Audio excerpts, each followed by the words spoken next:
Welcome back to the grim darkness of the 41st millennium. I'm Inquisitor Temperance Pryce, keeper of the Inquisition's Black Library, and this is the third volume in a report on the Valentyne Heresy, an actual play podcast set in the Genesys Adaptation of Warhammer 40k's Dark Heresy RPG. This report features Game Master Tom McGee and players Ryan LaPlante as Inquisitor Lucius Valentyne, Tyler Hewitt as Attikus Vis, Laura Hamstra as Eli Sharpe, and Borovic as Morgan Rhalls. My report shows that Inquisitor Valentyne and Attikus were taking a team of Inquisitorial Stormtroopers into the hive when their journey was interrupted by an ambush on the road. Meanwhile, Morgan and Eli were held hostage by a team of the Redacted, preparing for a Loyalist assault on their bar. With both halves of our party in immediate danger by explosives or bullets, will they survive long enough to meet? Find out next, in this episode of the Valentyne Heresy. From a heavily redacted pamphlet from, you guessed it, the Redacted. We all may have come here with dreams of serving some golden ideal, but the reality of this grim darkness we find ourselves in is that there is no dream. There is no united cause, just another bunch of petty tyrants running around on their individual missions, sacrificing people like you or I for whatever cause they deem fit. Don't believe if there is some sort of golden order guiding us here. The Emperor does not give a damn about you or I. It is up to us to protect ourselves, lest we be stricken from history, another dark mark in a ledger somewhere deep in a forgotten archive. So join with me, rise up, and let's make the Inquisition remember the names they took from us. Eli, you've got a shotgun in your face. It's right there. This is not the first time this has happened. As someone who has done boarding actions in past, you are more than familiar. You've seen your share of action. Particularly, I think there's enough, like, this doesn't get talked about very much in kind of like 40K proper, but it's one of my favorite parts that exists in like the margins of the lore and in a lot of the books. It's just like how many fucking humans are out there in space. Like, we always talk about like the Marines and the Chaos Marines and like everything, but it's just like there are so many non-imperial weirdos just flying around in old tech. So I imagine you've had a ton of experience with these sorts of things. This isn't your first rodeo. However, you did just shoot yourself full of stim to shake off your proper rager. There are a bunch of armed assailants in the bar that are seemingly on your side, but at the mention of the Inquisition, they've turned rather sour upon you. We, the audience, are aware that in a moment that door is going to blow open and a flashbang is going to go off. But Eli sure as shit doesn't know that, and a lot can happen in the few moments between that and a door blowing off. Mm-hmm. So, Eli, what do you do in that moment as the shotgun spins towards you? I like cock an eyebrow and just like turn towards whoever's leveling it at me and just say, "Oh, like you've never used your former position in the Inquisition to your advantage. I hate these boot-licking Inquisition wannabes just as much as you. You think I've been here on this planet for 5 emperor damned years because I'm active Inquisition? You idiot! You want me on your side. Now let me boot these little fuckers out as cannon fodder so we can get the hell out." As you were like moments into that, he just was turning his shotgun back towards the door, and right before the door gets blown open, you just hear Matthias Chinggis go, "Wait, cannon fodder!" At which point everything goes to hell. The door gets blown open, and 2 flash grenades roll in. Morgan, you're also at gunpoint. Null himself has you at gunpoint. Unlike Eli, I don't think you get like a moment to talk your way out of it in the same way.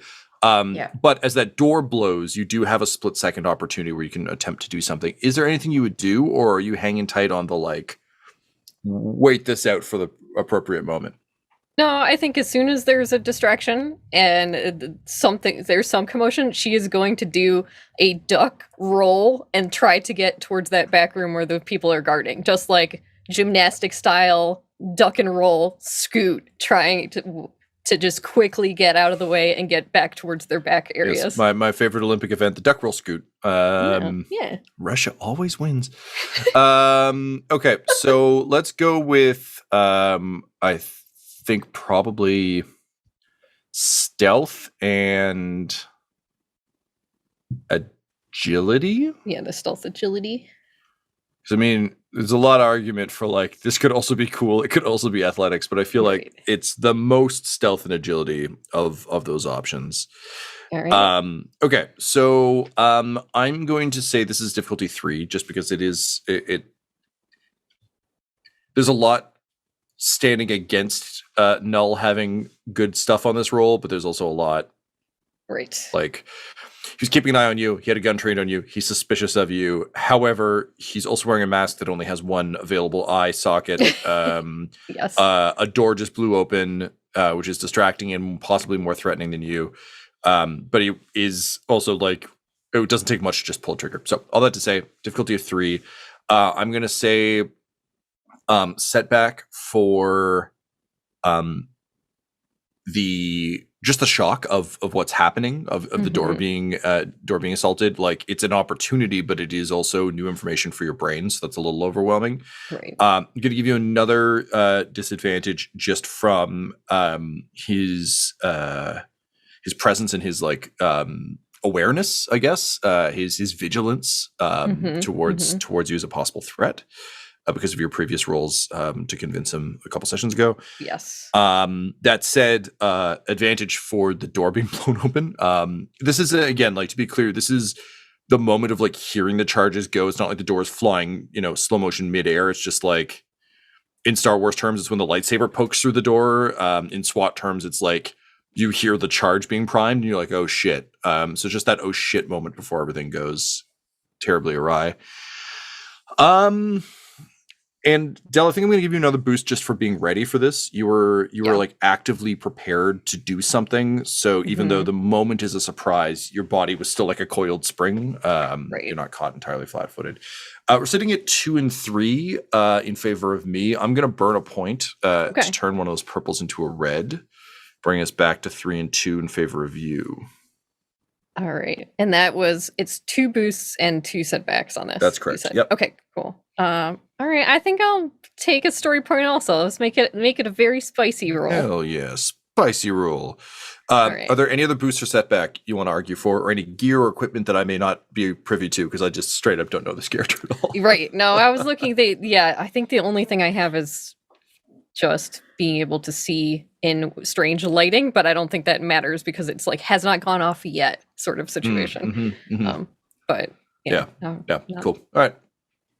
The only thing that would help me in this instance is if the character is trying to make an attack on her, I have boosts towards that. But I see. Yes, unfortunately, not the case. Not yet. Right. Exactly. So if that comes up, all right. So this is going to be a crazy roll. All right, ready? Wild and crazy roll. All right, we got 6 successes, 2 advantages. Fuck yes. Wow. Agile lady. Hot Yeah, damn. Good. She do? Kind of her thing, huh? Yeah, I guess the duck roll scooch is to Morgan what the punch something real good is to Attikus. Or the being real dead is to Alto and Lyric. Morgan, Friends, man. Why are you doing that? Yeah. It's the grim darkness of the future where there is only war. With a success that large, I gotta remind you how bad this can go. I was prepared.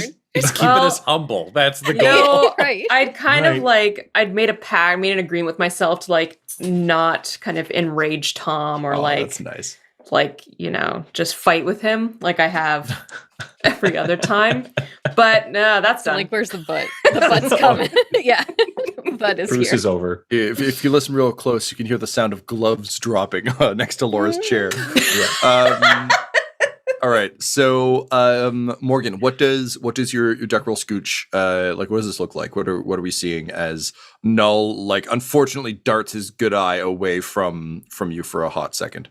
Yeah, I think it's just from his vision would be almost ninja style of just turned away, looked back, she's not there. She has gone and she's doing rolling, then on all fours and trying to get between and underneath the guys guarding the door and get around the side before anyone sees her. So it's just like the ninja surprise. That's fair. Okay, so I think what we'll say then, Del, is as you're doing that, the door blows. So the two guys who are guarding, because with that many successes, I don't really see any cause for me to be like, okay, and now you're in the storeroom. Do it again, but different. Like, Right. And sorry, you said 6 successes and you had some 2 advantages. Jesus Christ. Okay, yeah. So I think you're able to get past those guys as well. Okay. The only thing that sees you is Toby, Great. who is, keeping those eyes open. So I think we'll say you get behind the two sort of goons who are back there. And maybe just behind some barrels or something, like just into a you're not like down the chute, but you're far enough in. You're also kind of like in your domain again. Like if you had to go full Bruce Willis Die Hard on this, you kind of could now because you're in familiar environments. Yeah. And I think that's what she would go for before completely leaving. She has like a bug out bag with her weapons and other stuff. So she would be getting for that. And then trying to get in communication with Eli because they have microbeads. So I think she'd try to feed him information, but that bomb is I'll let going you off. burn the advantage to communicate a single message to Eli right now. Yeah. Okay. It'll just be Eli. They coming in from the back, so come out and follow me. All right. Wait. Shit. Door blows. Grenades roll in. So Eli, for you, I'm gonna need to see if you can get out of the way of this blast. Yeah, for sure. I think this will probably be an agility. Or well, it depends. What do you think Eli's reaction to this would be? I mean, he'd immediately go for cover and try to it would basically like duck under like the nearest cover and then like basically like army crawl his way to like the door to the back as fast as he could. Cool. So then let's go with we will take agility for this. Okay. As the base skill, but I'll also let you use a different general skill because it sounds to me like this is more an athletics type of thing. Like you're not doing stealth; you're literally just like hitting the deck as hard and as fast as you can. Yeah, because this is like being because Eli was very practiced in both the I'm trying to think of like the other word for aggressor versus defender. Like attacker? Attacker. Thank you, Jesus Christ. I'm tired. The other word for aggressor. Aggressor is usually the other word for attacker. I like it. Not in the Navy. Not in His Imperial Majesty's Navy. Yeah, that's more of an Air Force. There are aggressors in the besieged in the Navy. So yeah, he's used to leading boarding actions and also defending them. So I think this would be a very practiced type of situation for him. He would kind of have muscle memory of what to do. Okay, so cool. I would say, athletics. Great. All right. I like that a lot. I think your argument there makes sense. So take a boost for just this being like second nature to you. Cool. Honestly, this is something you've done enough. I'm going to give you a setback for being caught flat-footed because you were listening to Morgan and not doing this. Honestly, I'm inclined to give you 2 boosts. So the one for this being like body reflex. I'm going to give you another one for just being super fucking familiar with this kind of maneuver. Like there's one thing for like your body to be trained, but I think also your mind. Like the second you hear the thing, it's like, oh, it's one of these. It's not. This isn't disorienting to Eli, I don't think. No, for sure. And it's also like an environment you fully control in the same way you would fully control your ship. So I think 2 boosts makes sense to me on that front. Cool. You're not trying to save anyone, so I can't give you any setbacks. Hell no. Yeah. I don't care think about that's- Dorvis Horbus or any of them. Rip. Don't tell him that. That's really gonna fuck him up. He's got so little. Okay, I think that's all I kind of want to throw on that. I'm Okay. not gonna throw. I'm not gonna use story points on this only because. What's the difficulty, Tom? Oh, I'm sorry. The difficulty. I'm gonna say 3 on this only because it's such a small space comparatively that I think a pair of flashbangs in a space this small, like 1 flashbang would do, but 2 is gonna be a pretty rough Yeah. ride. Okay. I'm not going to upgrade anything because I don't. Again, I think just based on the situation as we've described it, this is something that you're so familiar with that, Yeah. and also the loyalists don't think. Like they don't know that, like, oh, we're going to go Full kill stop. Null. He's in there. Yeah. It's like we're just going to like blow open a door and then shoot whoever's inside. Basically, Yeah. Okay. Cool. Yeah. Then I'm just gonna roll. great. Go for it. Oh, buddy. 2 successes, 4 advantages, 1 triumph. Oh, wow. Fuck yeah. Well, that is a lot of winning there, Eli. You truly have experienced this several times before. So obviously with a roll that good, I want to give you more than just you hit the ground and don't get, completely blitzed by a flashbang. All the enemies of the... Oh my god, I can't even talk right. Please have the Imperium. Go on. Eli's all I was the gonna enemies. say Imperium were something dead? very bold, and then I just fucked up the words right out the gate, and now I'm embarrassed. Well, I That's think you've the got an in with the editor, so you could take it again if you wanted. That's the I despair am of a the ed- conversation. Yeah. Yeah, there we go. So Laura, you do have enough with the triumph. I'm going to say that similar to Del trying to find Morgan's go bag.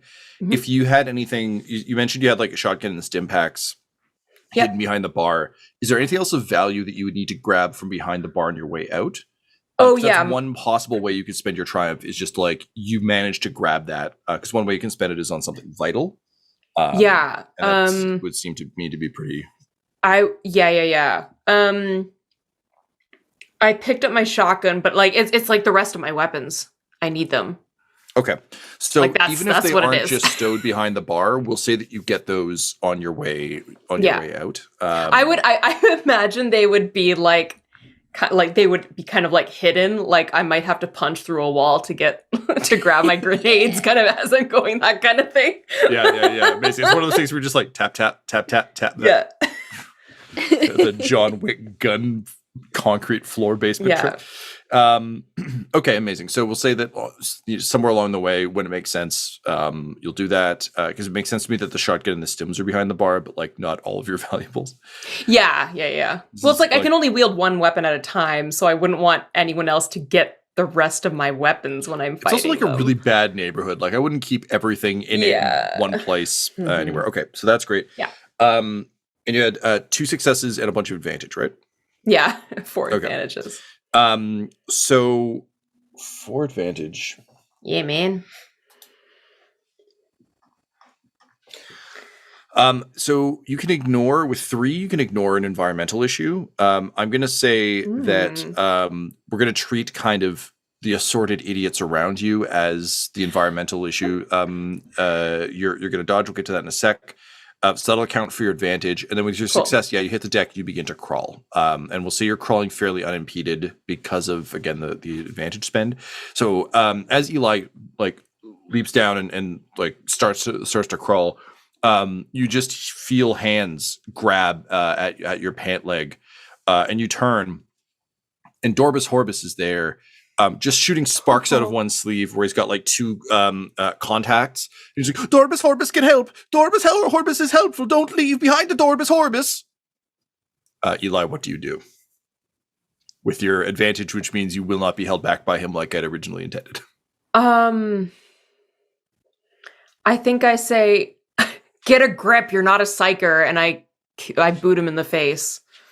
And with the sound of there's a shattering sound both of his dreams and his nose as your boot just collides with his face. He falls backward. As he does so, you see Killian Thrang just like full proper, I'm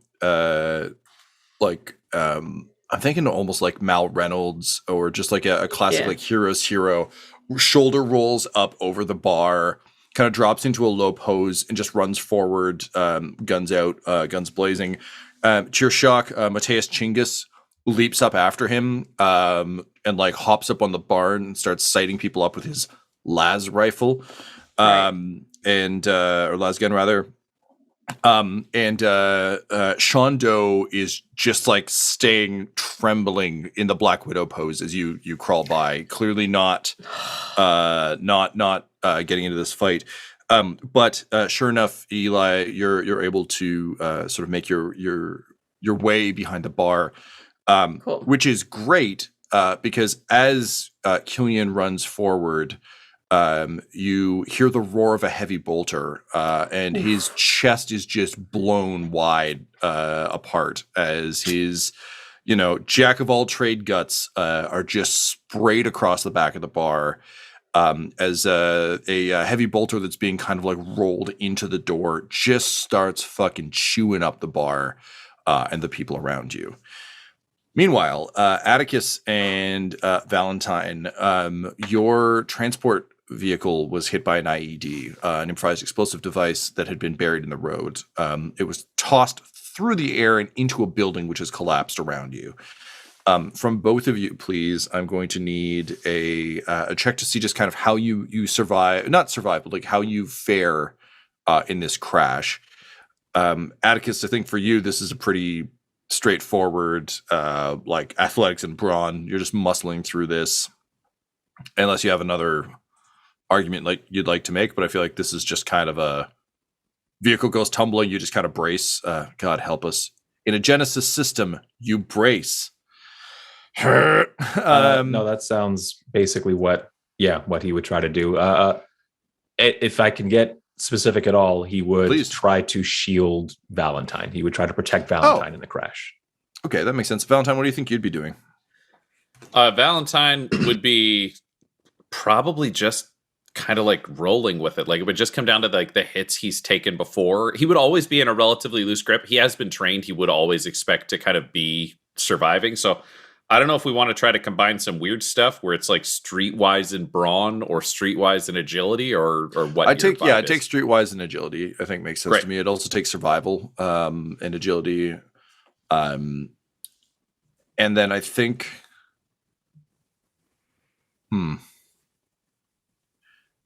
you know what, Tyler, let's do yours first. Let's see how successful Attikus is at what he's doing, because that'll affect what the difficulty on Valentyne's role is, I think. Okay. If you're shielding him, that changes things dramatically. If you fail to shield him, then that's a different thing. Yeah, very much a Mr. President dive to kind of grab him, even though I'm shorter than him. I do have one big arm and a shield, though. Yeah, I mean, the arm takes up a lot of space. Like, I get that. Yeah. Okay, so let's go ahead with that. I think we'll say difficulty 3, just because it is unexpected, but also it's a small enough. Like, we established this place is pretty small, so it's not like you need to like scramble across people. You just need to hurl yourself in the right general direction at the right angle. I'm going to give you a point of advantage, or a boost, point of advantage. Good God, too much D&D lately. Give you a boost die for just how small this space is. Again, it's a pretty cramped space, and even if you have to like plow someone else into Valentyne to add to the cushioning, like that would be fine. Right. Disadvantage for the surprise, for being caught flat-footed. Honestly, those are the only two. Oh, actually, no. Well, would you have strapped in when you got in the van? Gosh, no. I think about like rapid deployment, getting in and getting out quickly. I mean, this is Tyler's brain. I don't know how like soldiers are actually supposed to do it, but I think of like the driver can be strapped in, but I would assume the people in the people carrier are not strapped in. They are seated and maybe like holding on, but like ready to get up and go. That makes sense. Not a seatbelt situation. Valentyne, would that be true for you as well, or would you be? I think that makes sense. Like, if this isn't like an orbital lander, so it's not like you'd have that Wonderland ride thing. If there was like a waist strap or something, he would have put it on because he'd be the deepest in, so he'd be the last out. He's not sitting by the door. That's why you bring the stormtroopers. They go out the back first, and you can follow. But no, he wouldn't be in any sort of heavy rig, I don't think. Okay, yeah. So seatbelt makes sense for you.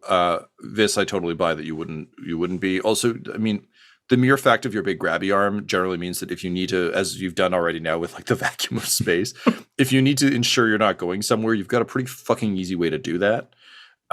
So all right, so I buy that. So no setback for that then, Tyler. I am not going to spend any story points on this, which means you have 2 available to you. I have 3 available to me. I'm ready to roll as is. Unless you'd like to spend a point. No, I'm good. Okay. All right. I'm going to roll then.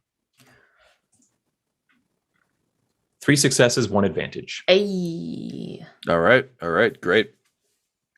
So you're, you do. I think it's almost like watching a chimp like pull itself across stuff with just those giant like gangly arms. It's just like arm swings across, pull yourself in. So between that and the belt, Ryan, I'm gonna say like difficulty 1, honestly. And this is really more for like, do you get whiplash? This isn't a dire situation. And I think streetwise and agility still makes sense because it's like you're not trying to muscle through, you're not trying to get out of this, you're just trying to go limp in a car accident. Alrighty, let's see what happens. Oh my god. Here's a weird one. 3 successes, 1 triumph, 1 threat. Ooh. I mean, yeah, that's fine. So you won't take any damage. I think between the triumph and the successes, like that's pretty solid. It's a good roll all around.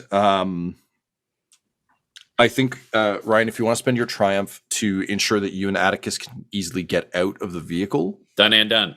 Great. In terms of the threat, I'm going to say that when the building starts to come down, and I'll let you guys narrate how you get out of this, but it's one of those situations where like, similar to like if you get caught in an avalanche or like stuff collapses on you, you can feel the building shifting above you and you're able to worm your way out of it before it collapses. But in the collapse, it's going to crush a bunch of those stormtroopers because they are not. So the threat will be that we lose some of our backup.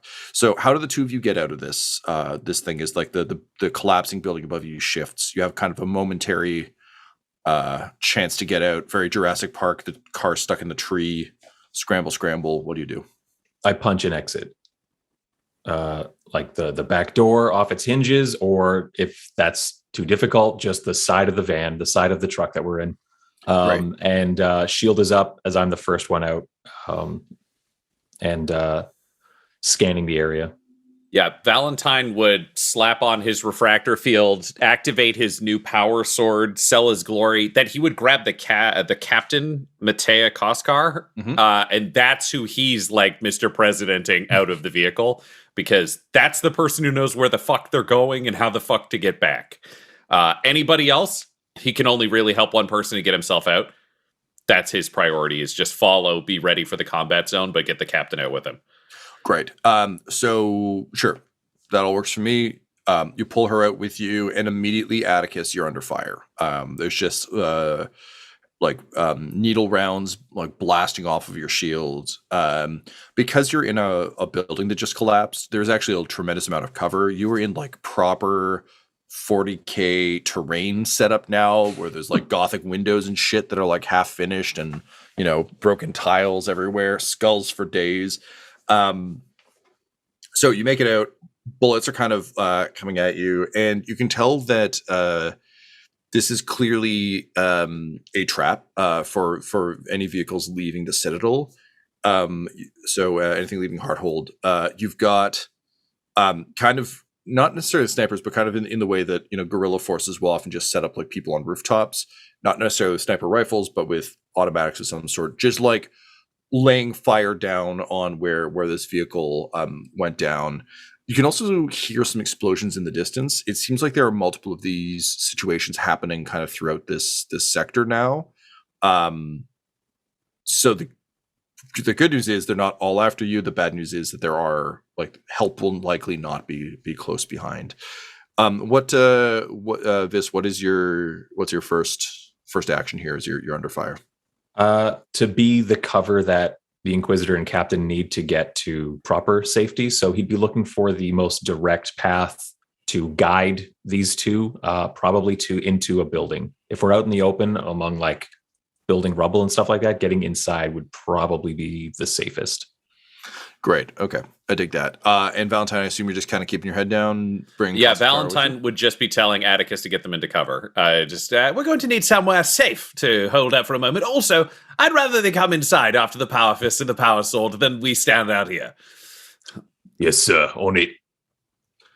All right. So, Attikus, you begin just like barreling through rubble, debris. The good news is, again, this is a fairly densely packed district. You're able to kind of slip through a building into what seems to be sort of like the food court of a local area. So there's like stalls set up. Again, it's not fancy by any stretch. It's really more of a glorified, like it's just a big rectangular room with carts and stalls set up and some tables. It being night and past curfew, the place is empty. You can smell just a sort of a melange of different things that have been left to marinate and cook overnight. You kind of don't really want to know what's in any of this stuff, but you're just kind of immediately assaulted with like just a proper blast of like spices and other a culinary spice melange. Yes, a spice melange, if you will. So as you walk forward without rhythm, to not disturb the foods. You've got basically this food court. You can hear like the rubble behind you. The captain is dazed, but is also like was struggling at first with you, Valentyne, to kind of like go back for her men, and then as soon as the thing collapsed, there's just like a brief moment of silence. But as we established, like she's very much about the job.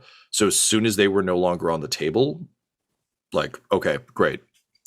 We're in this. So the three of you find yourself in this empty atrium for just a brief moment. You know they're coming in behind you, but you have kind of a couple moments to prepare or to escape or whatever you're going to do. What do you do? I think Attikus, seeing that we're in a temporarily safe place, switches to rear guard just to make sure that if they catch up to us, he's the first one they run into. Sure. Leaving the Inquisitor and the Captain to figure out what to do next. Captain, you know this area better than we do. What are our chances of escape, or should we face down these ambushes here? And she kind of shakes her head and says, it's odd to see them out in this amount of force. I don't know what they're doing, but we can probably take these clowns, but if there's more, we're probably in trouble. If we need to hold them off, if we need to distract them, we can do that. But I would suggest that we continue to press further in, unless you really want vengeance for the Inquisition for those they've killed. I'm tempted, don't get me wrong, but we do have a mission to complete. So let's continue moving. Attikus, keep an eye out on the rear guard. Captain, take point. Let's get where we're going. We'll turn around and fight if we have to. Yes, sir. Yes, sir. So like I think all of you kind of like moving through the tables and stuff. It's very much one of the like I always think of I think just because visually it was so striking, but I always think of this almost in like Last of Us 2 terms, where it's like you slip like through a door just as like a bunch of fucking guys come rushing in and start sweeping the area. But of course they also don't know where you went. Like this isn't one of those games with shit AI where they're just like players. So they begin kind of quickly scanning. Attikus, do you, on your way out, would you want to observe anything about these people to see if you get a sense of kind of who they are and how they operate? Or are you literally just like, don't care, gotta get, like, basically all these things are walking bullets at this point, so I just need to get the fuck out of Dodge? I appreciate the offer, but it really would be protection and escape more than learning. Yeah. For Attikus. No, I totally get that. Take a look. It's in a book, Secrets About Guards, but no secrets for you. All right, that's great. So the three of you fall back out of the food court, and you kind of enter into an alleyway. At one point, it was probably a nice-ish pedestrian pedestrian street. So one of those streets you find in like generally the old quarter of towns, or like a farmer's market or something, where it's like the cobblestones, and just wide enough for like 4 people to walk, but not wide enough for a vehicle. Of course, that was back long ago. So there've been like just a bunch of weird, like, manhole covers that are steaming have just been bolted into the ground. The lamps have been slowly retrofitted with increasingly more gross techno garbage. There's like a small like mechanical monkey like lighting one with a flaming fist. Like there's just weird shit around here, because again, you're just dealing with the dregs of so many different retinues that like incredible marvels from around the galaxy are now reduced to just like whatever Inquisitor brought this monkey, it was probably really cool at some point, now it just lights lamps. So you kind of make your way past that. The captain is admittedly familiar enough, like this isn't her neighborhood, but it's a lot of kind of like not that door, not that. I think this way. So you're making slow progress, but you are making progress. Unfortunately, the troops in the sort of sprayed black outfits are falling fairly close behind. Valentyne, you're up front. You're letting the captain take point, but she's very focused on directions rather than perhaps vigilance. Would you be doing anything to assist this? Like, what's Valentyne doing during this? I've got a really good sense of what Attikus is up to. I'm just curious what you'd be up to. Valentyne is probably doing 2 things. A, keeping an eye on the environment, because if somebody's on point, they're watching the mission, he can watch for shit that stands out. And then I have another ability that may apply in this situation, but may not, Tom. So I want to give you a pitch. But he could be mentally reconstructing the scene, which is he has the ability to look at a scene of a crime or a location, and try to learn about NPCs who are at that scene in the last 24 hours. Could he try to think back on where that explosion took place, the building and see if he can learn anything about the attackers from the layout? Yeah, I think it's going to be difficult, but yes, I'd buy that. Yeah, so it's automatically a hard 3 purple check for perception. So do we want to try making it daunting because he's not there? Yes. For 4? Great. Yeah. So let's set it to 4. Story point system is still 2 and 3 in my favor. I'm not going to spend on this because it's a passive thing. It seems like an odd one to stack. I'm going to give you a setback from the vehicle not having windows. Like it was an armored carrier. So not a lot to go on. I have a random thing that he would use that may factor into this, but may not, because it depends on the attackers. But he would check with Eugene to see if there were any radio transmissions in the area at the time of the attack occurring, because Eugene has passively hooked into that shit, being a Vox, skull. Mm-hmm. All right, I'll give you a boost for that, and then I'll just straight up tell you what Eugene saw or didn't see. But I think mechanically, if you've got access to all the radio networks, that kind of negates the lack of windows. It's not as focused as being able to like look at and be like, oh, there's the landmarks, but it does give you a sense of what's going on in the area. What else, if anything? I'm going to give you a setback for trying to figure this out as you are being VIP rushed by Attikus and the captain through spaces. I also think, Ryan, just based on the way you've set up sort of Valentyne's priorities around this, there would, I suspect, be just a bit of... Oh, actually, you know what? No, because you've got tempered mind, right? Because I was going to say it would be distracting, to my mind, to watch this captain who's clearly shaken try and find her way around and be like, are you just going to get us lost and we're just going to fucking die? But I think your tempered mind piece would probably negate that. So no, it removes setback from disoriented, which feels like this would be the That's thing. Exactly, yeah. I feel like it'd be weird to be like, no, it's only a flashbangs. You should have been in that bar. Yeah, great. Okay, cool. So I think that's it from my end. Cool. Yeah, I'm not going to use story points on this one because this just feels like something he'd know or not know. Like this is more of an instinct check. So let's see what happens. Holy shit. 5 successes and 1 advantage. So according to the rules, I get to identify the prominent characteristics of an NPC who was at the scene in the last 24 hours for each success. So I know something about 5 of the people or however you want to spread it around. Yeah, sure. So I think, okay, wow. This is a good rolling game, guys. Like, I don't know. See if you can like kill the Chaos Gods or something like this round. Like, if you can, everyone's rolling gold. So if there's ever been a time to be like, I want to rule the Eldari, just now. As we've learned, research we do well. Fights, we all just get fucked. Yeah. Except Attikus, who lives forever. Play into our strengths. Do not give Attikus a math problem. What's called 5 fingers and Punches. goes splat. Admittedly, perception is Valentyne's highest valued trait. This is his punching. Yeah, fair enough. Okay, so Valentyne, what you get from this is the troops are clearly redacted, the people who are chasing you. You get that from their outfits, from the descriptions you would have received from Kotskar on the way here. I think just in broad terms, she talked a little bit about who these two forces are. You'd be able to identify like, yep, okay, that tracks. From the placement of the IED, you suspect it wasn't specific to you. This is likely anyone on the road kind of situation, because they are like adamantly after you, but no communications went out. There was no broadcast before this happened, so you likely tripped just a mine that was planted, not an ambush set specifically for you. You can combine that with the information you have just kind of environmentally of hearing other such things go on. It just sounds like a lot of this is happening throughout this sector, but it's not like the sector of town, but it's not like fuck these guys. It's kind of like fuck anyone who's out right now. And the only other thing you get is, despite how well this ambush worked, these clearly aren't like top operators. If you were to venture a guess based again on 666, rather than being like one of them has a sword, like I think this is just kind of broadly. This is what he would, I think, be trying to think about anyways, rather than individuals. The ambush was good. There's no reason you should have got out of that car alive. Like if these people are really legitimately good at that kind of trap, there's no, like Attikus is kind of a force to be reckoned with, but there's really no reason you should have been able to get out of this.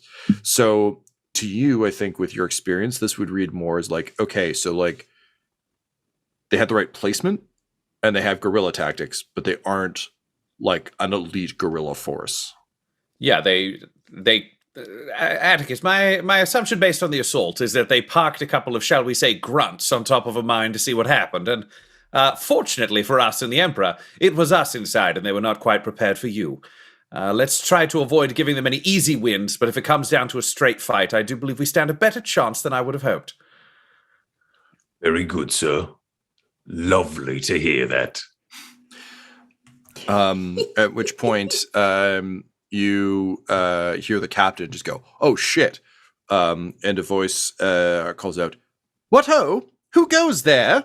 And a shot pings past you that melts the wall behind you, and you turn to see a thin man. Think very much like Carrie Ewells in Princess Bride. Just in his like most Captain Roberts, like early Wesley kind of vibe. Long flowing coat with kind of like curled tails, a feathered cap, holding a plasma pistol drawn down on the three of you, causing yet another problem on this already incredibly problematic night. Hello, I'm Inquisitor Lucius Valentyne, and I'm hiring.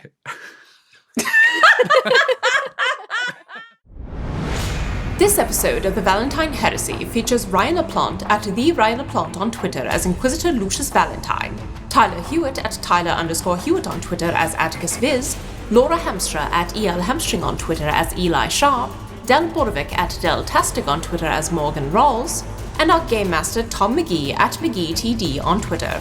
This episode was edited and mixed by Laura Hamstra, and the Valentyne Heresy's artwork was created by Del Borovic at delborovic.com, DELBOROVIC. Our theme song is The Hordes by Megan McDuffie, and our ads use the tracks No Control and Chiefs by Jazzar, JAHZZAR, available at freemusicarchive.org. When it comes to Dum-Dums and Dice, you can visit our website at dumdumdice.com. Our Twitter and Instagram are at dumdumdice, and on Facebook at facebook.com/dumdumdice.